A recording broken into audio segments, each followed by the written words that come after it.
going live.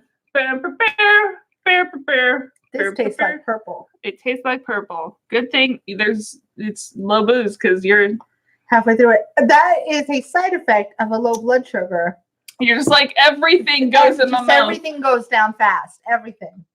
So good. Notice in the span of like 30 seconds, I ate a whole banana, a handful of chips, and a giant spoonful of peanut butter. You like nibblered that shit. And you've seen me eat. Yeah, I know. It's not my usual. You're like, I'm gonna pick this pickle off. Yeah, and then I'm gonna pick this other thing and then off. this tomato goes over and here. then I'm gonna slowly work my way through it. And then pepperoni.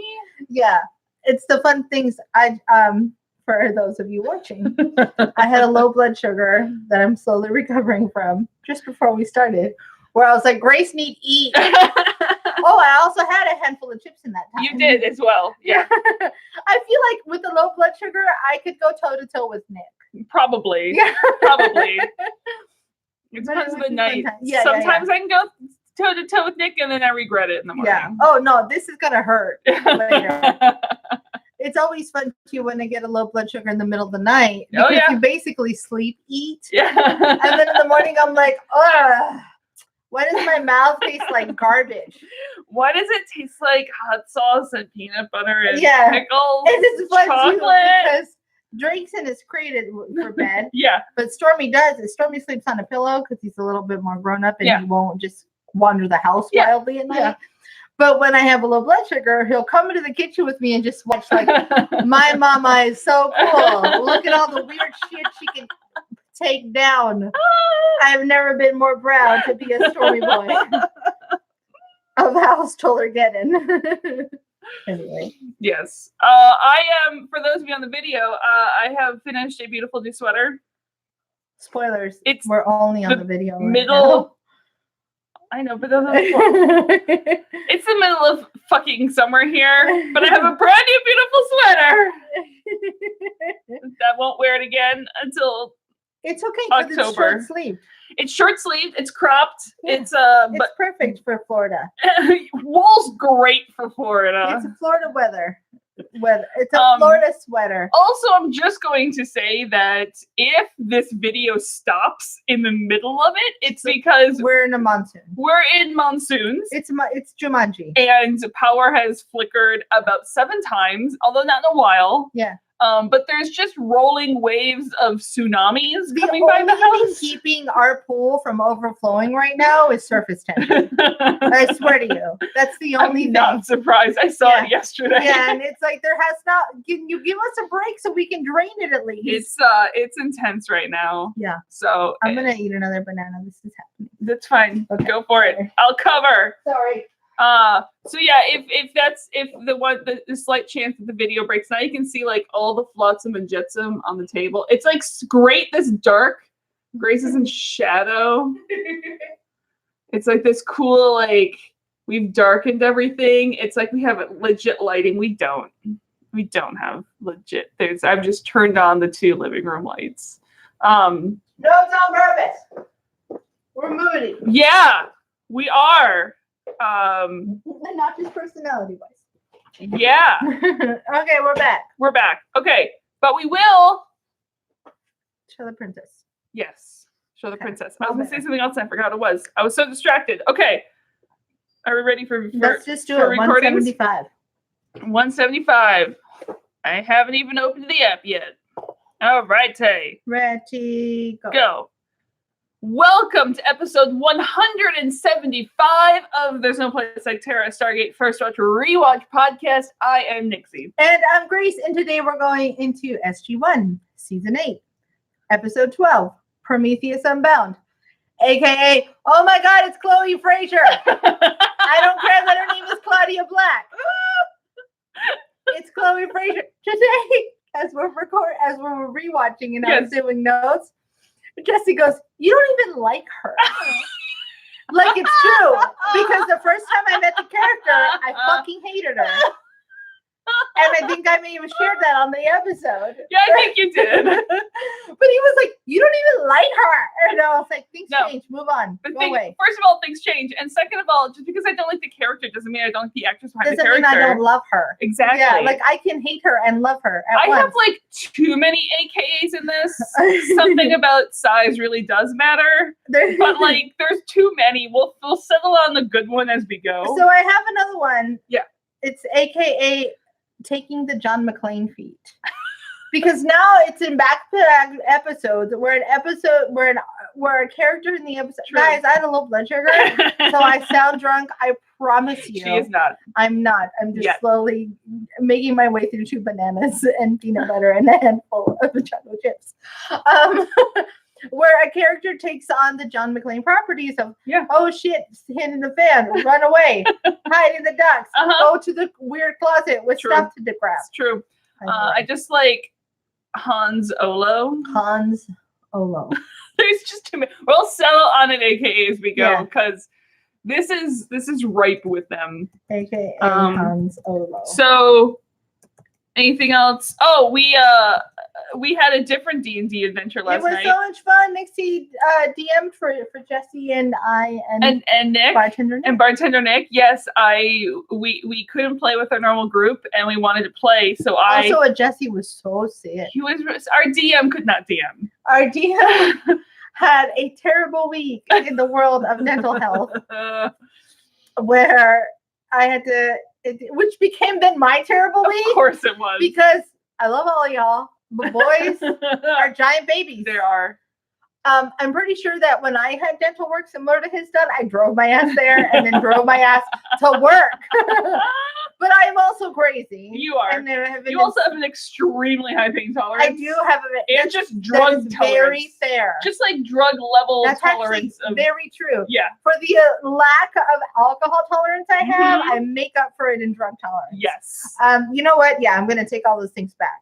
Jesse had a really shitty week. Yeah. He's dealing with antibiotics that his body is like, what the fuck is all this? I'm not used to drugs. I'm rejecting. Yeah, whereas I'm like, what's an antibiotic, baby? That's like a morning for me. Yeah, exactly. Those are Flintstones.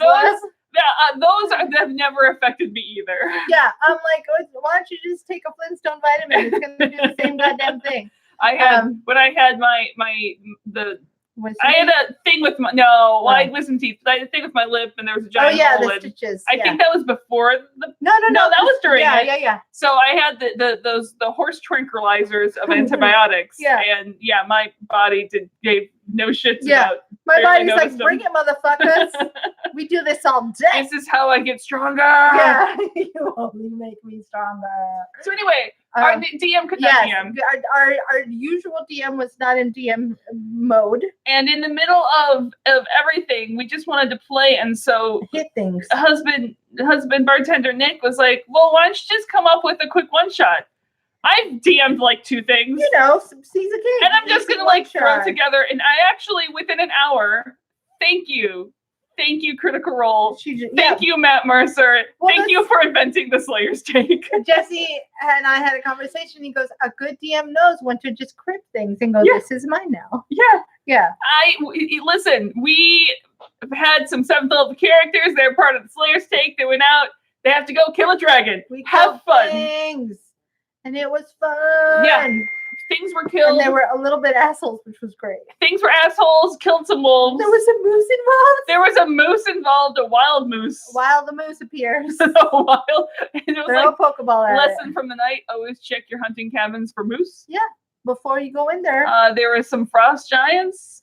Frost giants. Giants. You'll get caught up with the frost giants.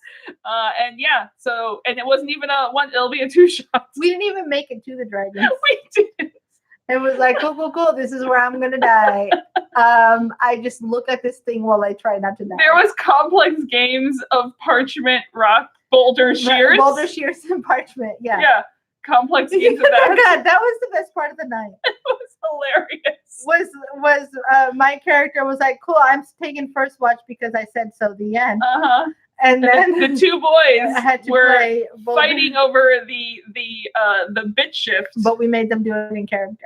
They did it in character, and I am impressed. This was like a 10-minute long thing of them. Who would take bitch watch. Mind you, they coined it bitch watch. They did. No one's ever called it bitch watch No one that I've else. ever heard of. No. And then they proceeded to, after that, They prank each basically other. made a problem out of nothing. They then decided to prank each other for the rest of their night. That's true. They did. One put bowls of warm water. And put the hands into jugs, On the other one, ceramic jugs of warm and the other water. one put mud in the hand and then tried to tickle the other one's nose with a feather. Yeah. I was like, this is Mighty Ducks 2. It was the best thing. It was probably the best part of the day. It's so good. Whereas my character was just like, you sleep creepy. I'm going to cover your face so I don't have to look at it. He sleeps with his eyes open, maybe not breathing. Yeah. Possible not breathe.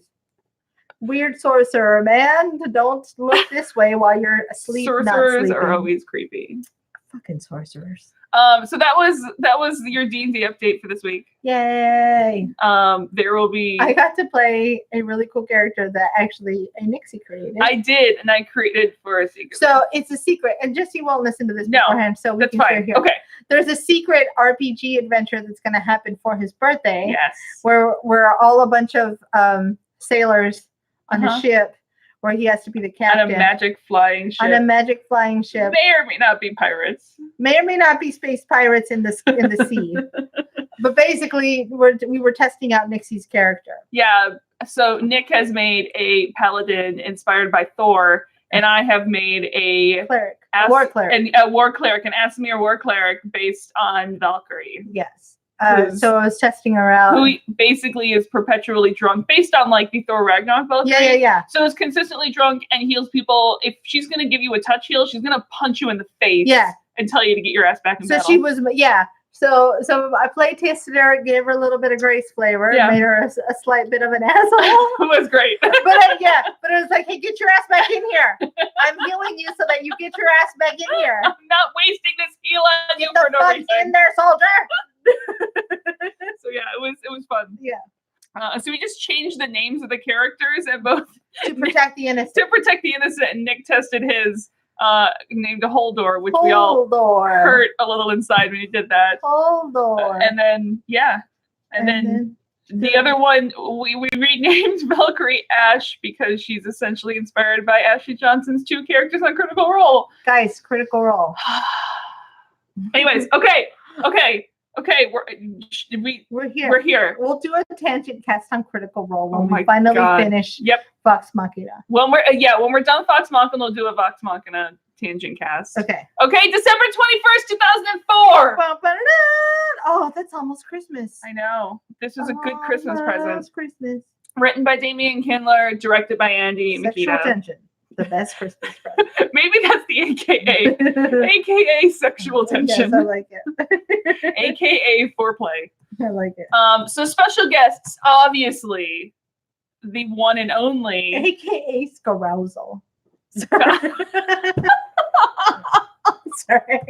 I can't coin that phrase. The internet's already made it. I was about to introduce Donna Davies, but I mean, that works. So when I said that there was a special guest star, did you think it was Don for a while? Yeah, I did. I had no idea where. I was like, okay, well, there he is. There's our guest star. Oh, look, there because he I is. specifically told her to not pay attention to the names at the bottom of the screen. Yes. Every now and then I do a look away. And I have to pause for 2 seconds that my dog just buried herself in the blanket and is lost.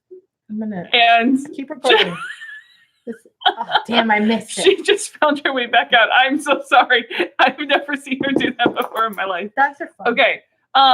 Yeah, I told her specifically not to pay attention to the words at the bottom of the screen for the guest stars. Yeah, I did. And I was like, oh, cool. It's Donna Davies. Yeah. All right, cool. We're going to Prometheus. Cool. Oh, my God. So obviously the other guest star here was Ellie Harvey, who plays Novak, and she's actually really well known for her improv work. Like, won improv tournaments.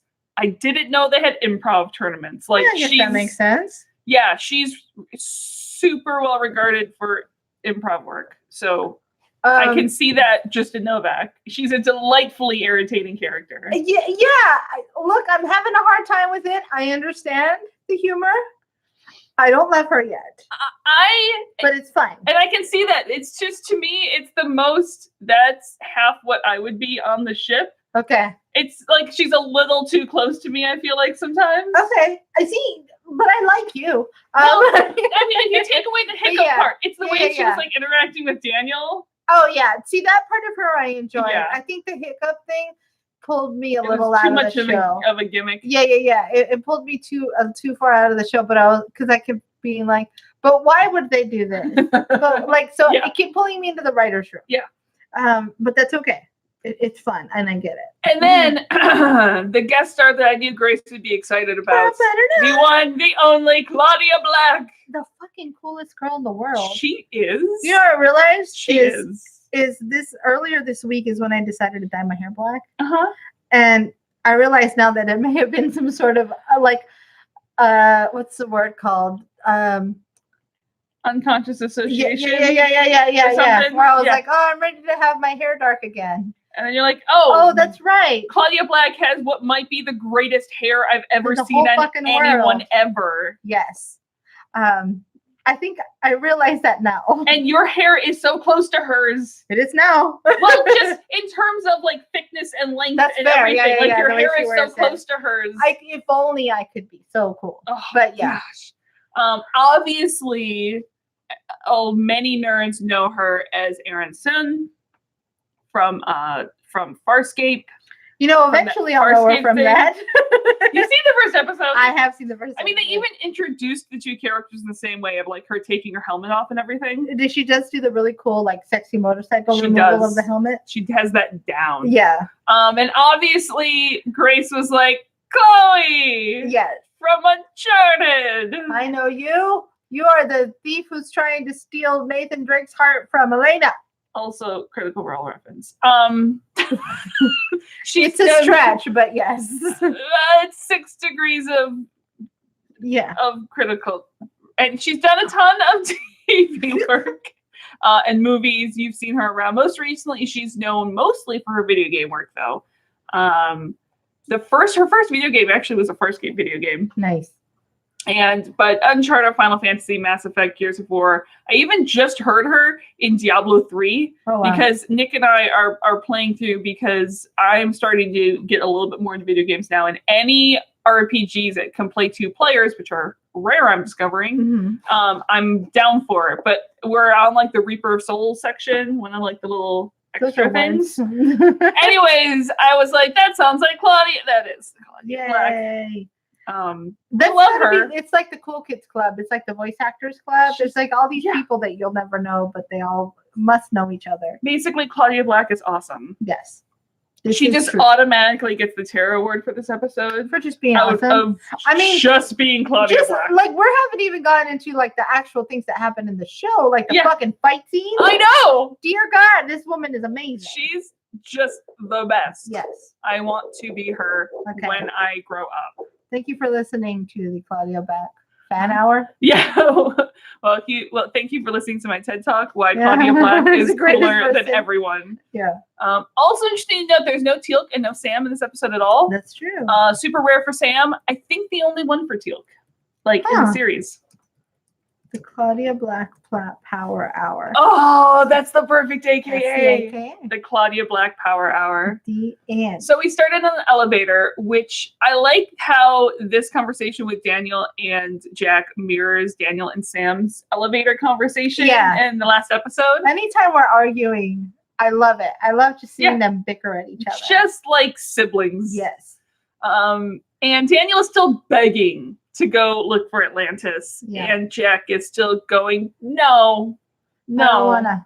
Because reasons. Yeah. Why would you think Jack would change his mind? No, and the thing is, I kind of love Jack's reasons because they're completely Jack's. Yeah.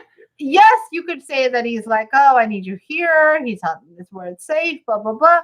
But the truth is, he doesn't want to have to deal with it. Yeah. He's like, if I lose you, then I have to deal with having lost you. I'm not interested in getting into trouble for the sake of having to deal with it.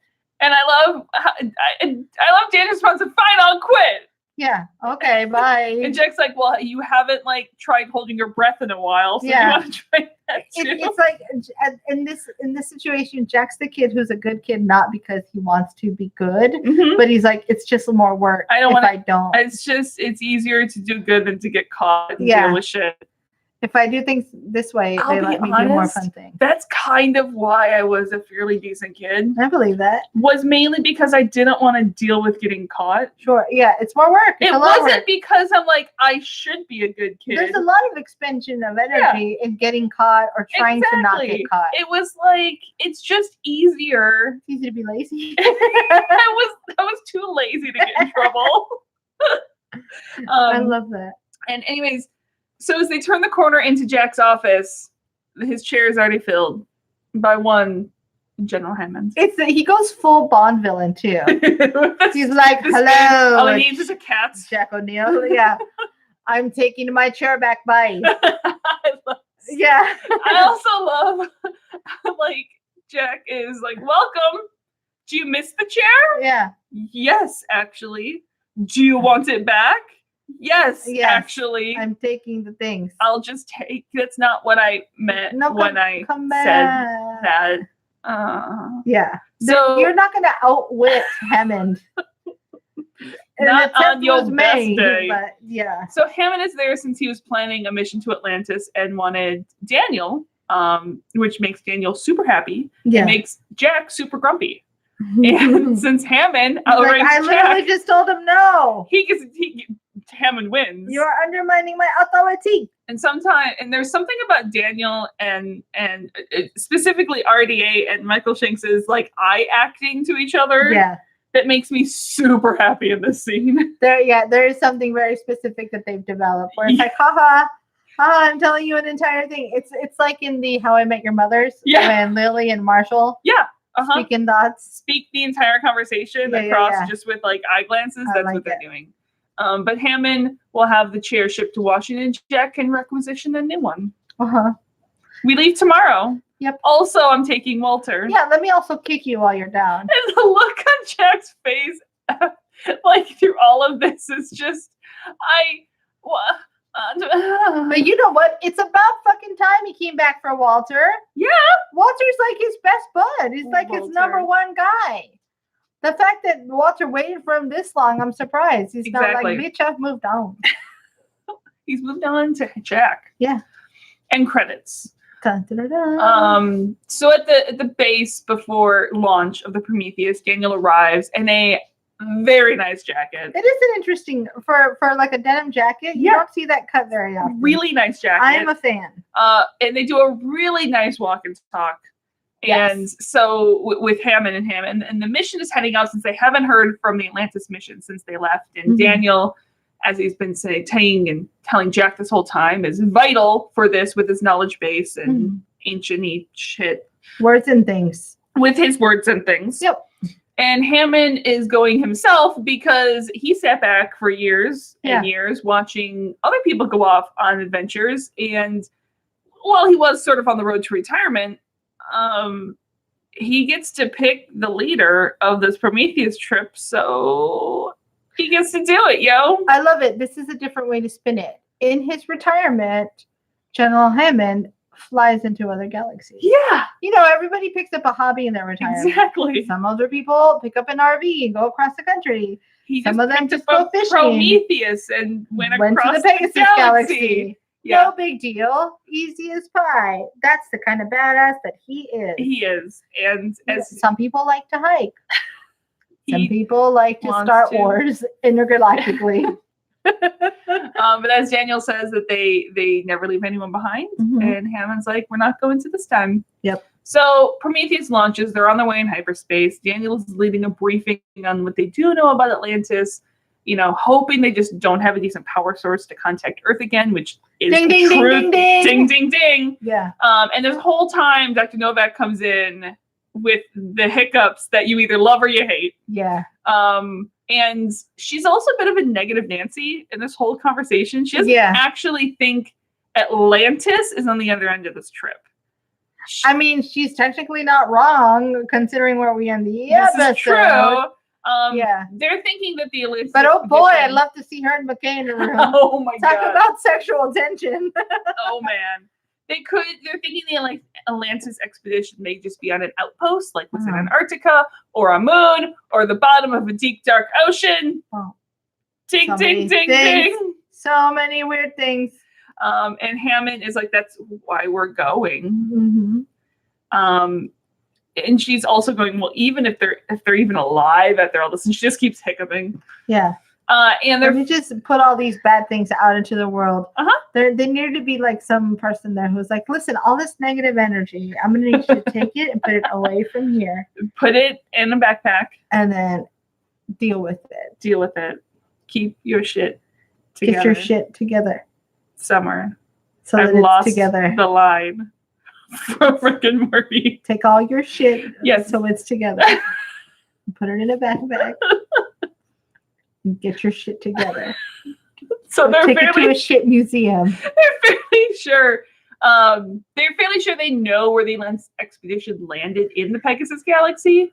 And everyone has this what the fuck look on their face when Novak just takes a glass of water and like that earlier Walter just kind of nudged her way and just goes to just drink it upside down in the middle of the briefing room. I love this like uncool by contingency thing that Walter's feeling. Like, can you like not be this person? Because you're sitting next to me. I know. And if you're this person, then people are gonna think I'm this person fantastic. Also.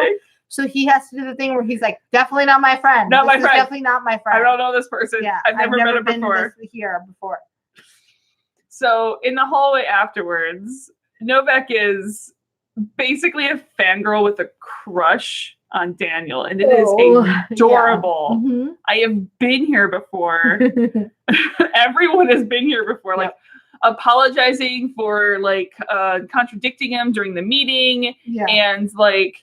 And he's like, "Who are you?" And like, you can call me Lindsay, and then like reaching over him to press the button. Yeah. It's, and I mean, he didn't mind. See, I think that's more charming than my approach to those situations, because there's that approach, and there's what I call. I didn't realize other people did this until I heard My Favorite Murder, but there's what I call the Karen Kilgariff approach, where it's like, "You're stupid, I hate you," whatever. Which is more my approach. Yeah. Where I like you, therefore I must treat you like complete shit. No, I will fully admit that I was on the other end where it's like you open that door a little bit and I restrain myself. I do restrain myself, but I'm like, it's the same thing with just like someone who might be a friend that I wanted to be friends with. I'm like, we're not best friends now. Yeah. No, whereas I'm like, I don't even care. Whatever, you're not cool. That's my approach. You're now my best friend. I'm pretty sure I did it with you too. Well, yeah. Oh, you listen to this?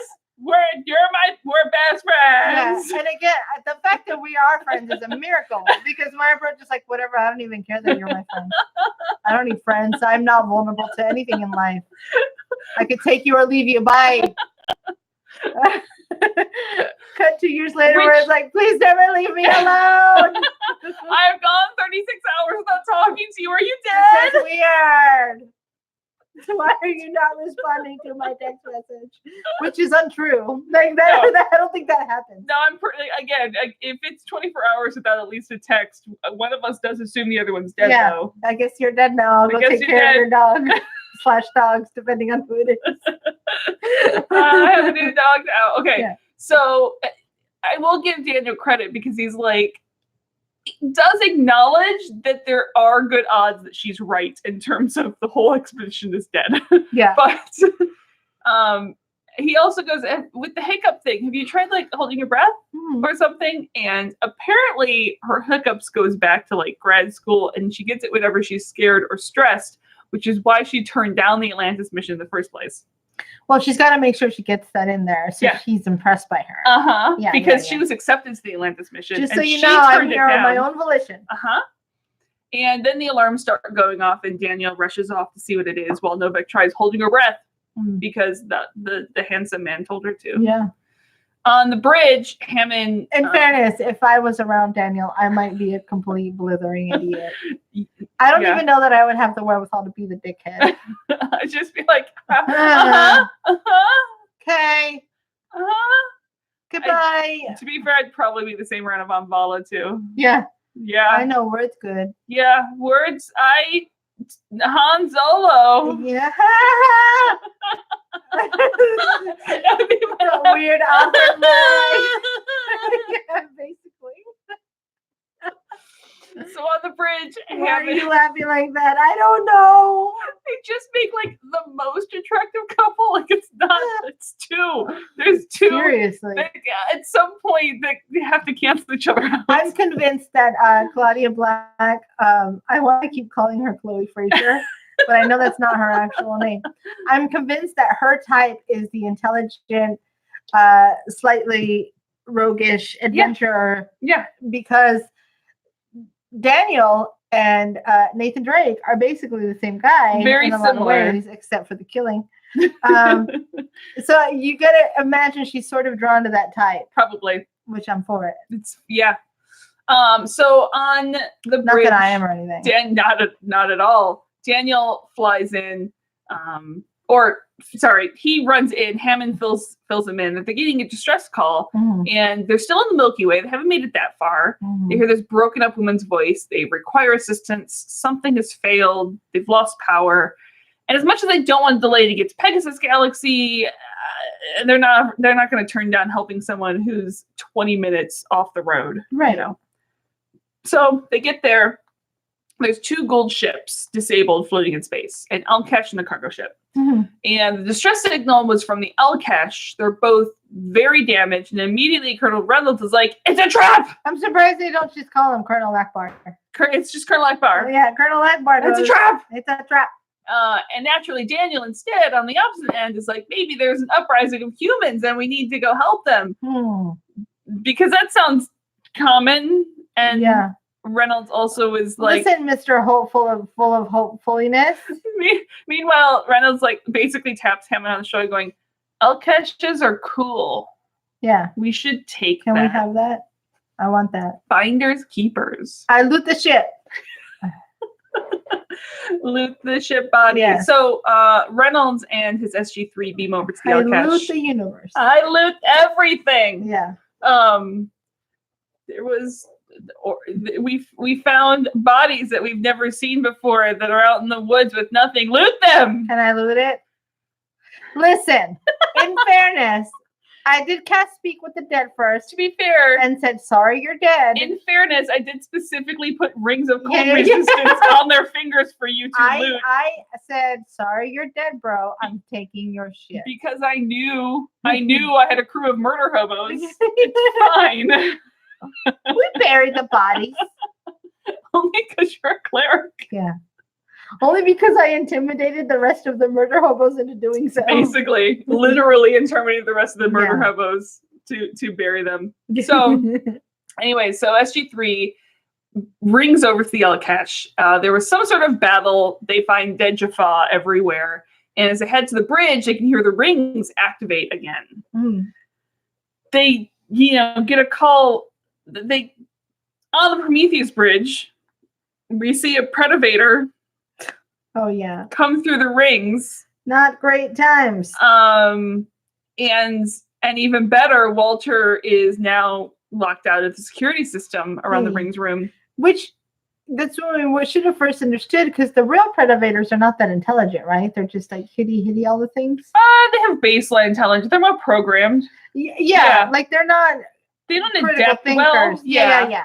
And on the Alcash, SG3 now can't ring back to Prometheus. Yep. That sucks. Yeah, on the bridge, all shipboard communications are now down. Walter is locked out of everything at this point. And Daniel runs down to see if he can do anything from the engine room. This is where he takes the John McClane feat. Like, He's run about to, away from everywhere else. Yeah. In this is in the hallway. Daniel and the crew see the Predator. Daniel dives real good. Yep. That dexterity. And he missing the Zat gun that takes out the other 3 people he's with.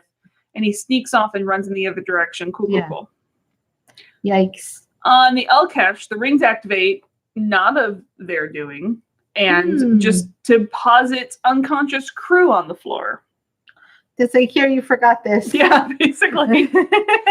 So on the bridge, Predator comes in, raises his Zat to Walter and Hammond and others that we care less about. Meanwhile, damn it, Daniel is like, hello, Armory. Yeah. Give me your cool shit. So many things. All of the things. And he grabs that fancy chip that we know kills predators. Yes.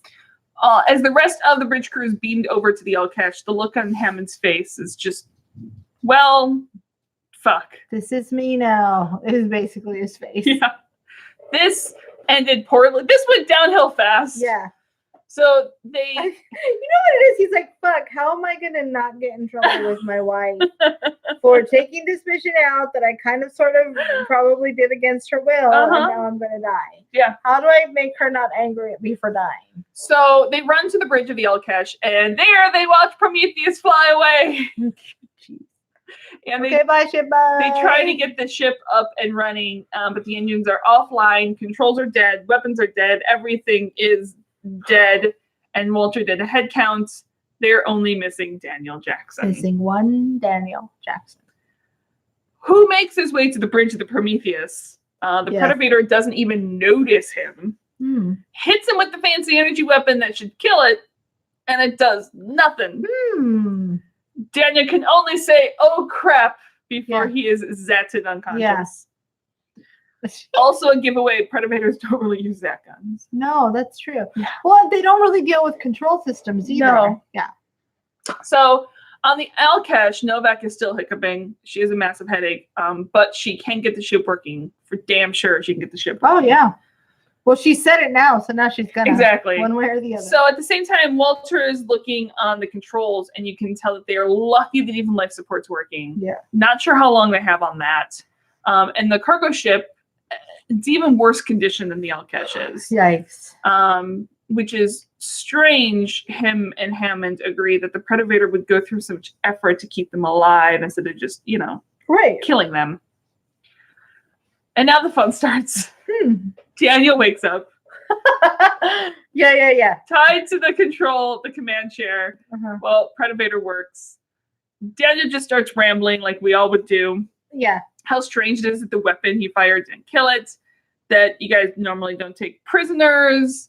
It's usually kind of a kill first and what's your favorite color? Basically, and you come here often. Killing. All the basics. Just continue talking. Yeah. Do you like long walks on the beach? Yeah. Do you like pina coladas? Getting caught in the rain. And until the Predator turns around and says that Daniel might prove useful. I mean, for snoo. I'm sorry. I'm actually not sorry. But it says that Daniel may prove useful. Dan's like, I don't know much about the ship, and the Predator is like, but you are very attractive. Yeah. I like his panic reaction here. Daniel's brain breaks a bit at this moment. Yeah. All he can do is cough. Yeah. He's flattered and all, but the Predator is not his type, and he's a little disturbed that he might be the Predator's type. Just you wait, Daniel.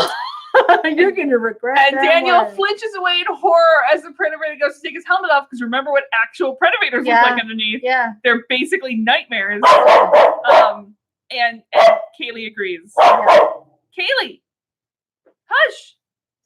Oh, I know. Are you done? Can we continue? Okay.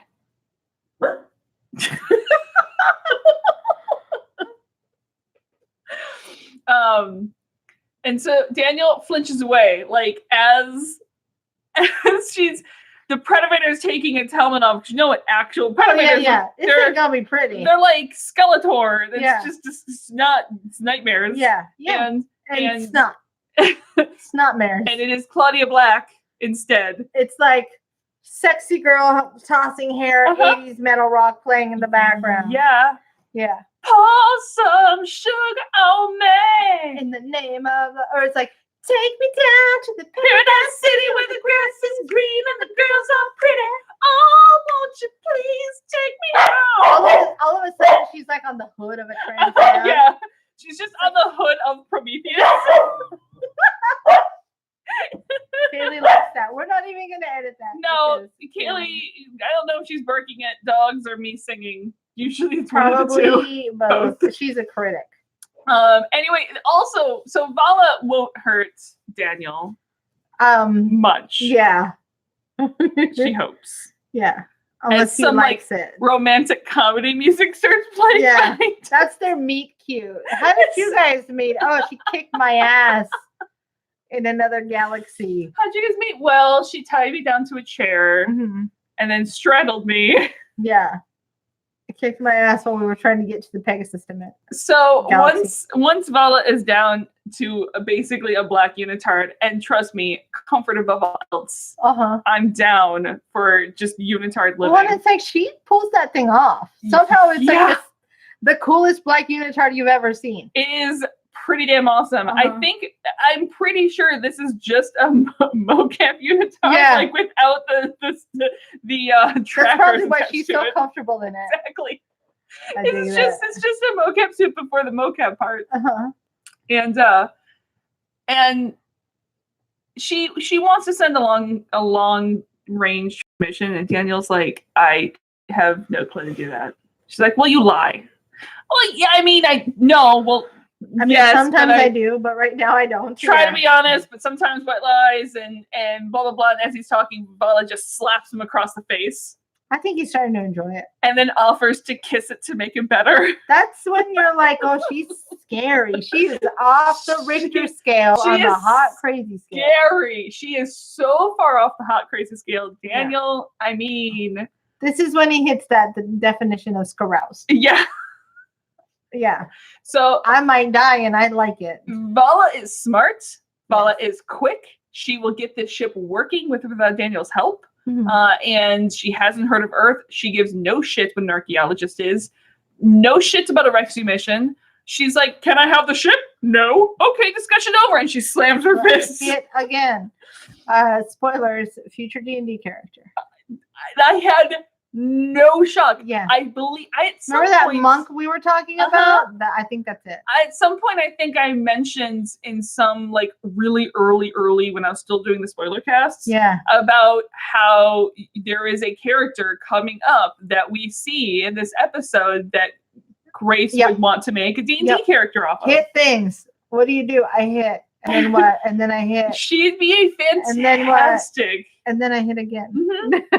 And then one more time. What level am I? Oh yeah, hit again. I hit again.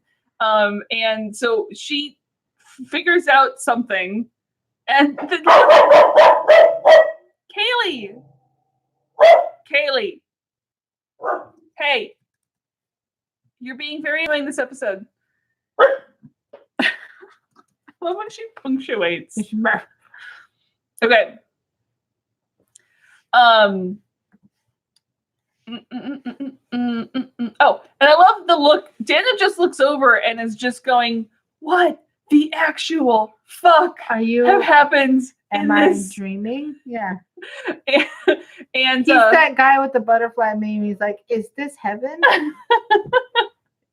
And is this relationship? She tells Tennant or Van or Van Tentacle. Yep. She calls Tentacle. Squidward. Yep. And she has a big giant vessel. Sorry about the delay. We'll meet in one day. On the Alkesh, Novak has life support and shields working. But as far as engines go, control crystals were sabotaged. Yikes. And cannot be repaired. The crystals. There should be some on the cargo ship, but that was badly damaged. And there's basically no life support or oxygen left there at all. Like moments worth.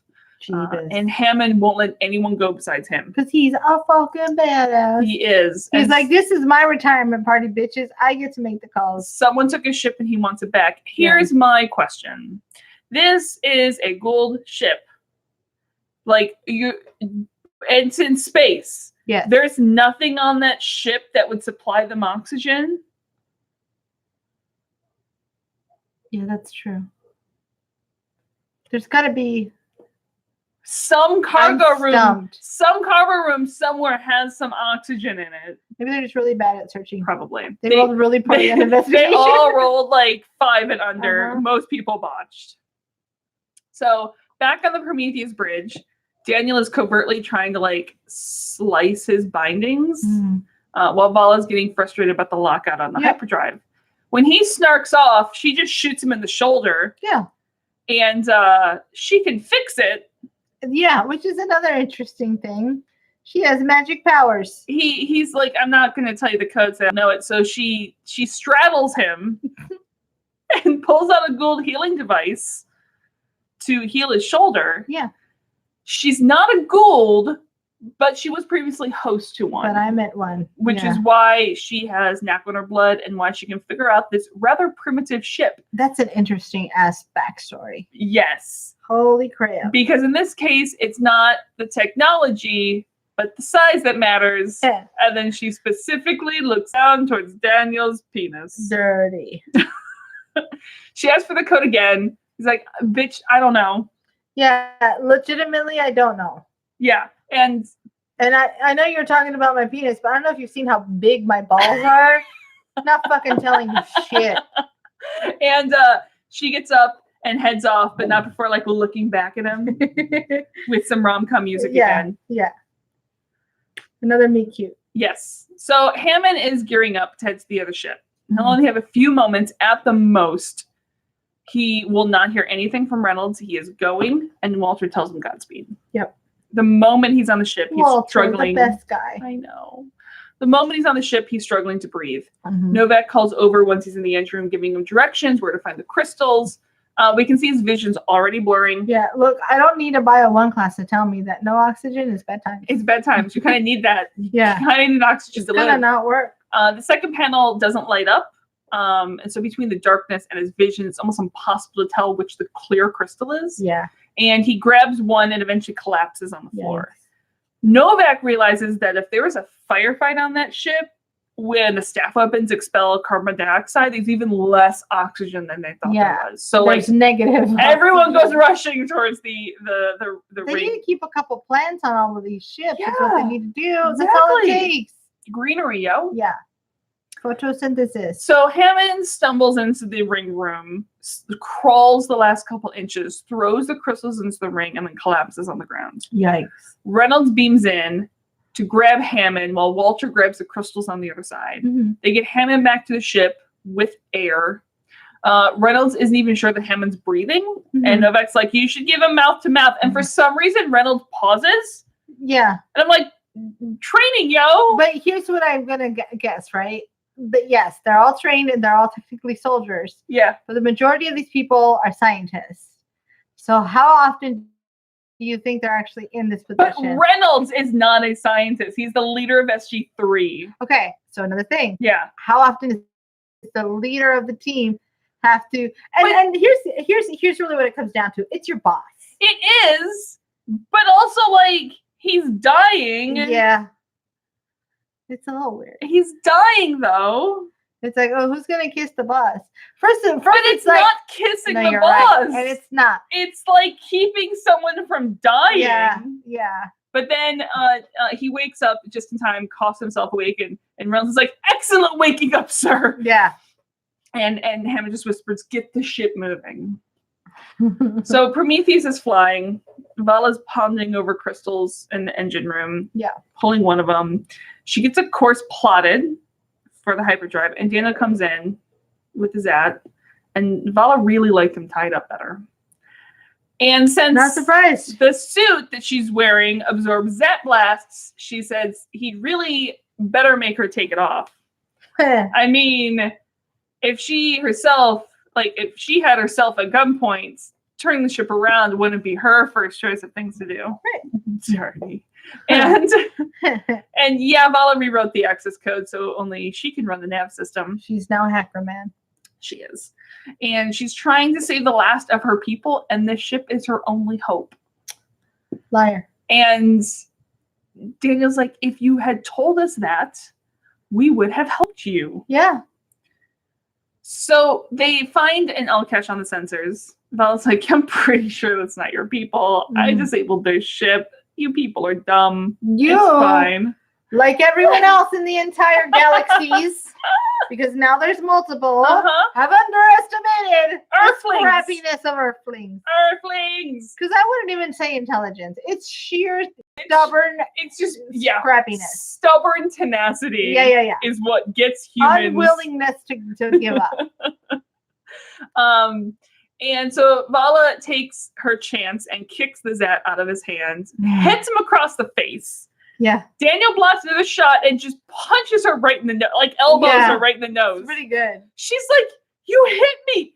What the fuck? Of course, hit me first." Yeah. And she's like, we can just go ahead and have sex instead. And she pushes him, kicks him across the room, and they get into this like ear hair standoff. Sex or death. I will take death. Daniel ends up taking a fire extinguisher to the delicates. Yeah, the weird ear thing is really fun. It's so bizarre. It's like, hang on, I want to look at your face. No, I want to look at your face. But also I want to put you through pain. Yeah. And she gets a few more hard shots and he goes up over the console. Yeah. So Hammond is up. Comedy sex fight. Doing good. The L catch is our L cache. And it was all Novak that got them there. Yeah. Inside the engine room, foreplay continues.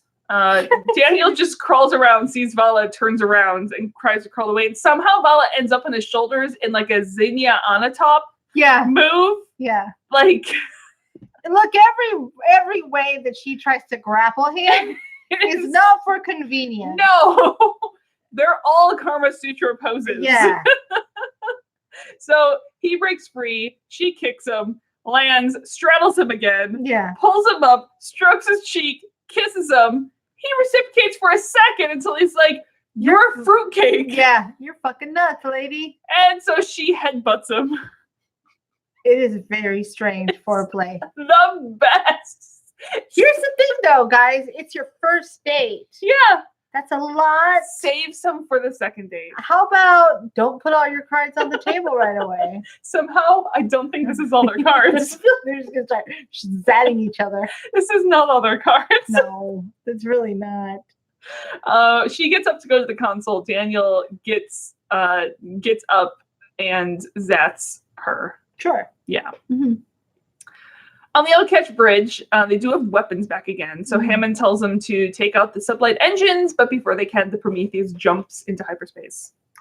Yikes. There it goes, bye. Yeah. Vala wakes up in the brig, massive hangover, in a jumpsuit. Great. Daniel is watching her over the security camera from the bridge, and he's like, "I can't figure out how to get the pre-plotted jump to stop." Right. And they converse over the camera. Just turn it off and turn it on again. Cycle the system. Yeah. And she's like, "I meant for you to take my clothes off while I was conscious so that I could distract you and kick you in the head." Yeah. And Daniel's like, "I kept my eyes closed the whole time." Sure you did, Vala says. Yeah.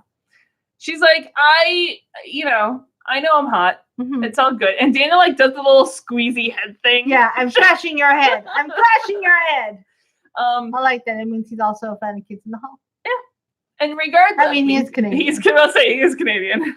And regardless of any sap story, Daniel is not letting her out. Right. She hasn't eaten in days. And she's starving. And you've seen me naked. The least you can do is cook me dinner. Yeah. Daniel like takes his glass off and just like, oh my God. Yeah. What the fuck is this life?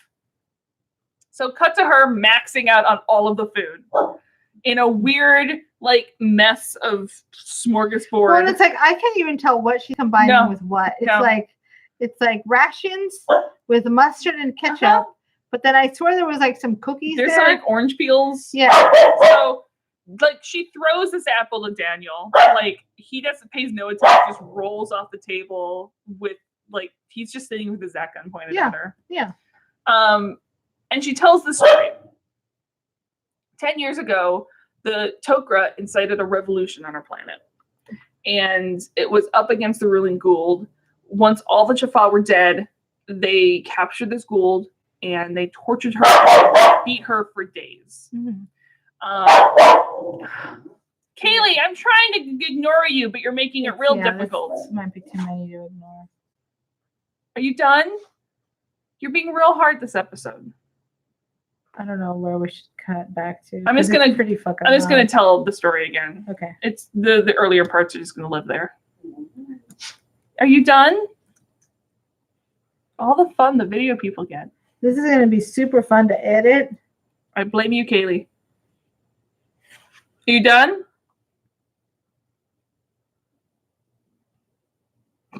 Okay, so 10 years ago, the Tok'ra incited a revolution on her planet.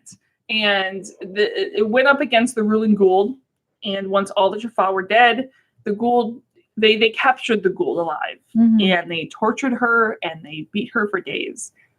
Vala was the host to that Gould. Yikes. And the people didn't understand that it wasn't Vala, that there was a snake in her head that was Right. doing this, that she was just along for the ride.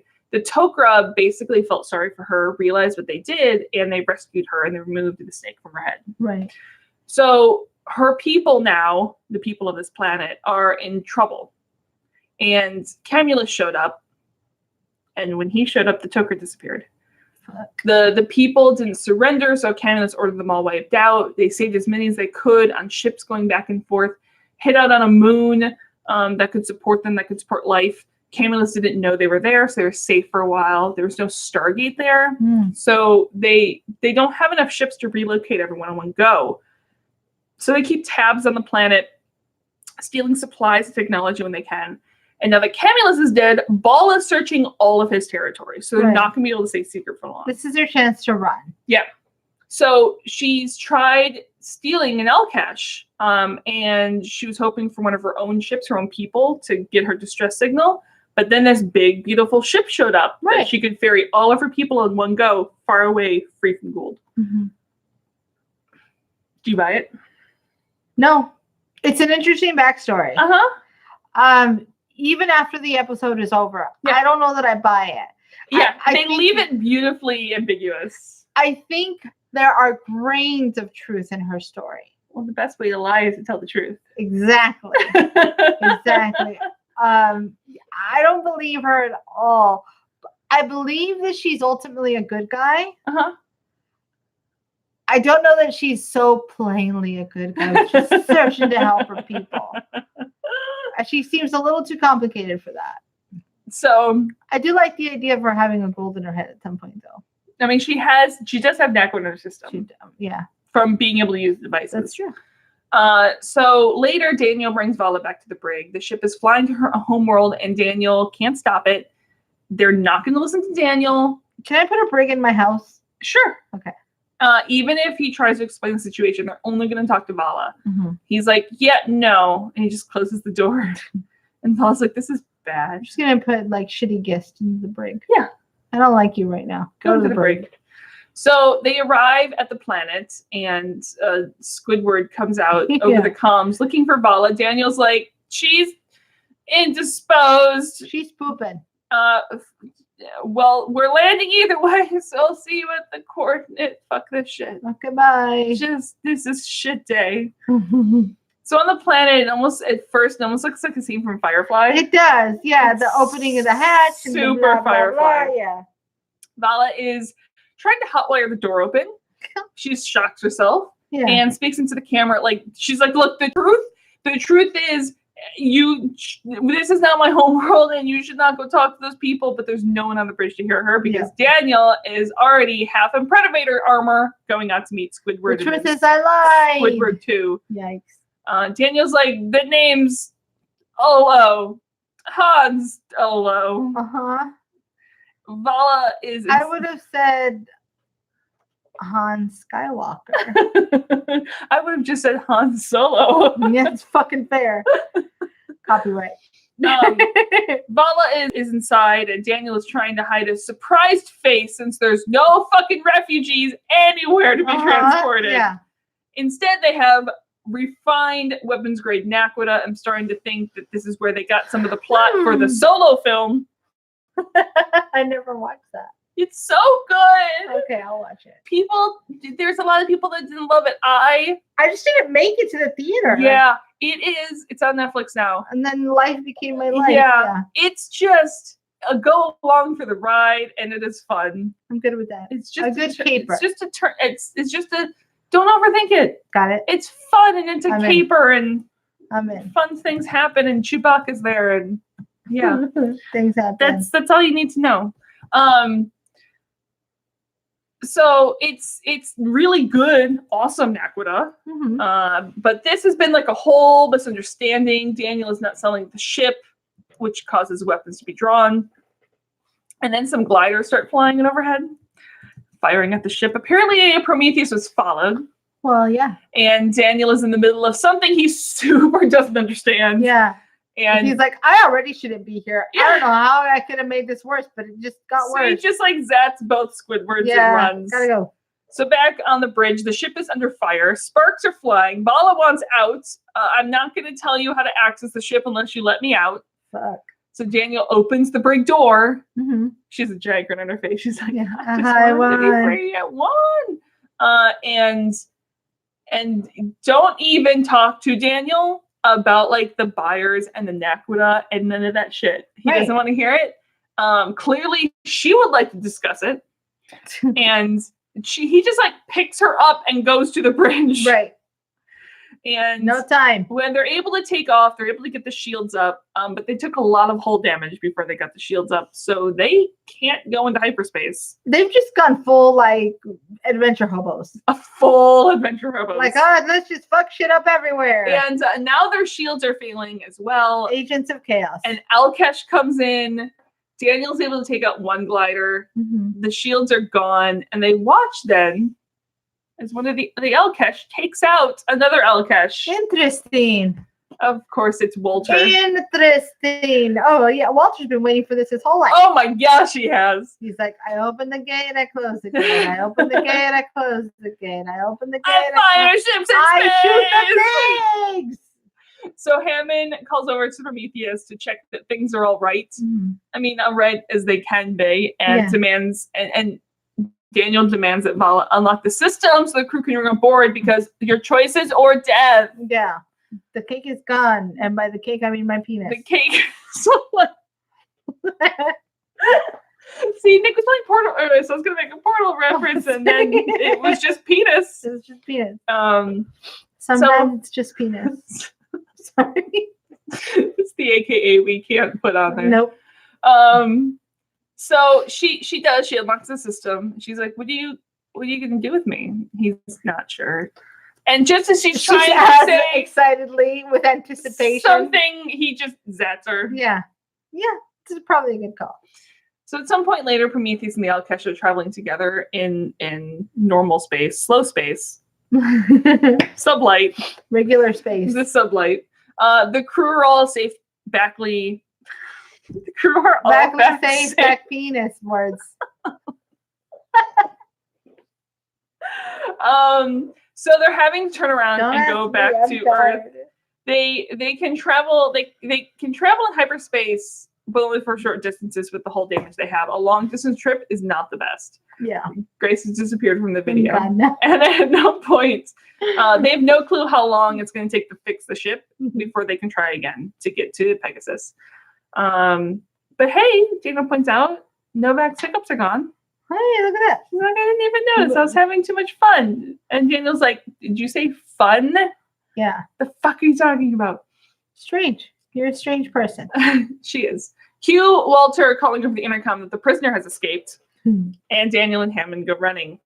They get to the bridge, or Hammond gets to the bridge. Walter tells him the security team is unconscious. The rings have activated, and there's bodies in the ring circle as Daniel makes his way there. He runs up to the bridge. It's Vala on the Alkesh, and we see it fly away. And she like tips her hat to them. Yeah. Yeah. And before they can get a lock on the engines to stop her, she has gone into hyperspace. I'm Long-range scanners are scrambled. Yeah. And Daniel just ends it with, she's good. We're going to see her again. You think? We better see her again. That's what I think. We better see her again. There's no way you bring on someone that cool to never see She's them again. so cool. I mean, but does it make it cooler if she's only in one episode? No. She comes back of her own accord and saves their asses. And she's like, remember me, Daniel? And then smacks him across the face. And he's like, now I do. Let's go have a drink. That's what I think. So what happens? That's what happens? Yes. Okay. I love her. I knew you would. Everyone There's nothing knew. I can't not love her. Yeah. Everyone knew you would love Vala. She's fucking nuts. She's insane. And I think that's why. Probably. Unapologetically badass. She is. Yeah. She is. She's just there to do what Vala do. She's probably like the best describer to the we ain't here for a long time. We're here for a good time. Exactly. But I dig it. I want to see her again. I'm hoping we see her again before the end of the season. Okay. That's my hope. I'm gonna take a drink because we may not see her ever again. No. Or we may see her again, and I can't tell you either way. I'm gonna see her again. So just go play Uncharted. Uh-huh.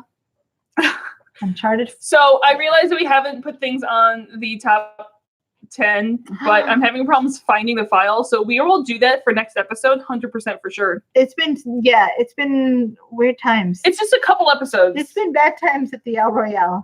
By the way, go watch the Bad Times at the El Royale. I don't even know what that is. It's a really cool fucking movie. Okay. I don't want to give too much away. Okay.